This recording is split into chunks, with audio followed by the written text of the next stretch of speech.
আপনাদেরকে বলে যাই, তিনটে জায়গা ছাড়া কোন জায়গা নেকির উদ্দেশ্যে সফর করা শরীয়ত সম্মত নয়। কটা বললাম?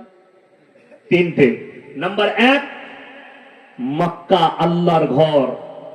কেউ যদি নেকির উদ্দেশ্যে সফর করে, নেকি নিয়ত করা মাত্র নেকি পাবে। সেখানে গিয়ে যদি কেউ 1 রাকাত নামাজ পড়ে, 1 লাখ রাকাত নামাজের নেকি তার আমলনামায় দেওয়া হবে। জোরে বলুন সুবহানাল্লাহ। কেউ যদি মদিনা মানওয়ারার উদ্দেশ্যে রওনা হয়, যেখানে নবীজি সাল্লাল্লাহু আলাইহি সাল্লাম শুয়ে আছেন, ওই মদিনার উদ্দেশ্যে নেকি পাবে। 1 রাকাত নামাজ পড়লে 50,000 রাকাত নামাজের নেকি পাবে।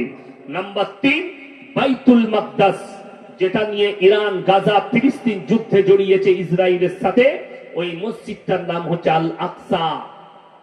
এই মসজিদের উদ্দেশ্যেও কেউ সফর করতে পারে নেকির উদ্দেশ্যে। আমি ওখানে গিয়ে নামাজ পড়লে নেকি পাবো, নেকি পাওয়া যাবে, জায়েজ আছে।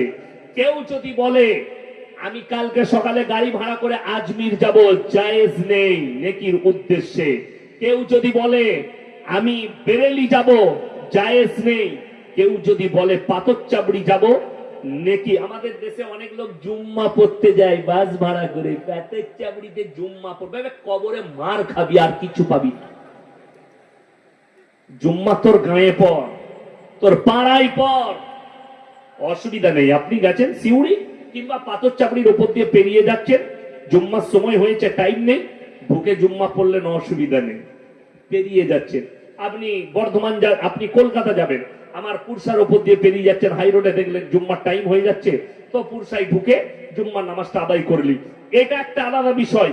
আর বাড়ি থেকে নিয়ত করে বেরানো, আমি কালকে পাথরচাবড়ি যাব নেকির উদ্দেশ্যে, আমি কালকে কুষ্টিগিরি যাব নেকির উদ্দেশ্যে, শরীয়ত সম্মত, জায়েজ নেই। ইসলাম এটাকে মান্যতা দেয় না। এগুলো নেকির জায়গা নয়।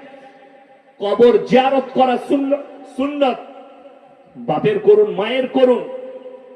পেরিয়ে যাচ্ছেন আল্লাহওয়ালার কবরের পাশ দিয়ে, আপনি করেলেন, অসুবিধা নেই।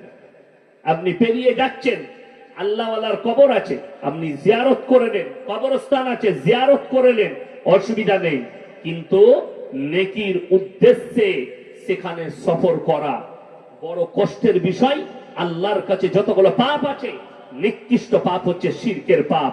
সেটা যেই হোক, মাটির মূর্তি তৈরি করে হোক, ঘোড়া তৈরি করে হোক, গাছতলায় হোক, কবরের সামনে হোক, আর গাছের সামনে হোক, আর মূর্তির সামনে হোক, ইসলামী শরীয়তে জায়েজ নেই। আল্লাহ তাআলা কোরআনে বলেছেন, ইন্না শিরকা লাযুলমুন আযীম। কেউ যদি শিরকের পাপ করে, জেনে শুনে কেউ যদি শিরক করে, ইচ্ছাকৃতভাবে কেউ যদি শিরক করে, আমি আল্লাহ ইচ্ছা করলে সব গুনাহ ক্ষমা করে দিতে পারি। কিন্তু জেনে বুঝে কেউ যদি জিদ করে শিরক করে, সেই গুনাহ আমি আল্লাহ ক্ষমা করব না। সেই গুনাহ, সেই পাপ আমার আল্লাহ ক্ষমা করবেন না। এটা কোরআন। আমার বন্ধুগণ, আমার ভাই, অবাক লাগে, দুঃখ লাগে, আমাদের বেদনা। মক্কা থেকে মদিনা 470 কিলোমিটার রাস্তা। আমার বাড়ি থেকে এখানে কত হবে? 20, 40, খুব জোর হলে 50 হবে। বিসমিল্লাহ, খুব জোর 50,000-এর বেশি মাজার আছে। আর মক্কা থেকে মদিনা 470 কিলোমিটার রাস্তা, একটাও মাজার নেই। অথচ জানেন মক্কায় কে শুয়ে আছেন? মক্কার আশেপাশে যে হাজিরা হজ করতে যায়, তাদেরকে জিজ্ঞেস করবেন, উহুদের প্রান্তরে লোহার ব্যারিকেড দিয়ে ঘেরা আছে 70 জন সাহাবীর কবর, যুদ্ধের ময়দানে শহীদ হয়েছে। সেখানে এমন একজন সাহাবী শুয়ে আছেন, তিনি হচ্ছেন নবীজি সাল্লাল্লাহু আলাইহি সাল্লামের চাচা যান, হযরতে আমির হামজা রাদিয়াল্লাহু তাআলা, যার বুকটা চিড়ে যুদ্ধের ময়দানে কলিজা ফটটা বার করে চিবিয়ে খেয়েছিল, তার নাম হিন্দা। আল্লাহ হিন্দাকেও ঈমান দান করেছিলেন, বলুন সুবহানাল্লাহ। যে কলিজা ফটটা চিবিয়ে খেয়েছে, তার মাজার নেই। কিন্তু দুঃখের বিষয়, এই ভারতে 1 লাখ যদি মাজার থাকে, 95,000 মাজারে মাল্লায় ফ্রি, ফাঁকা, খালি বাজার চলছে। আপনি কলকাতা যান, সাঁতরাগাছি পেরুবেন, রোডের মধ্যেখানে একটা মাজার আছে। আর বর্ধমান, বীরভূমের ডাম্পার চালায় মুসলমানদের ছেলেরা, আর আমাদের বর্ধমানে বালির গাড়ি, আর এরা পাথরের গাড়ি। কলকাতা ঢুকছে, ওরে বাপরে হুজুর শুয়ে আছে, মাল তো মদ খেয়ে আছে, গাড়ি চালাচ্ছে, কি ব্যাপার? জান্নাতে যাবে, গাঁজা খেয়ে জান্নাতে যাবে। কোথায়? চাদরে পয়সা দিয়েছে জান্নাত, মাজারে পয়সা ছুড়ে দিয়েছে জান্নাত। কত বড় দুঃখের বিষয়, বেদনার বিষয়। আপনারা যারা পাথরচাবড়িতে যান তারা জানেন।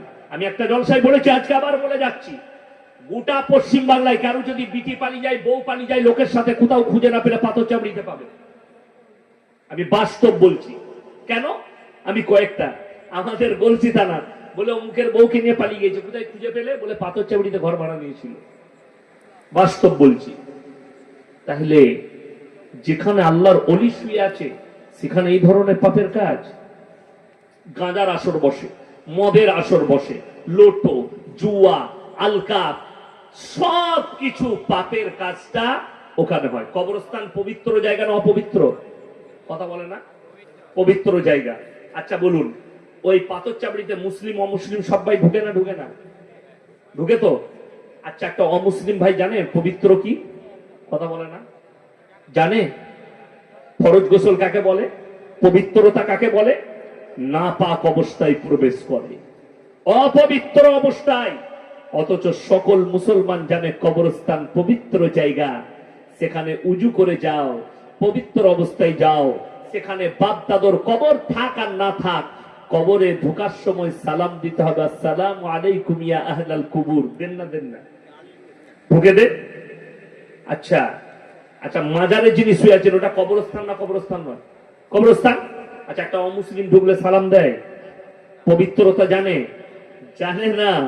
অথচ সে প্রবেশ করে কিছু পাবার আশায়। কেন? সে জানে আমারটা মাটির তৈরি, এই মালটা সুয়া। দুটোই একই, দুটোর মধ্যে কোনো পার্থক্য নেই।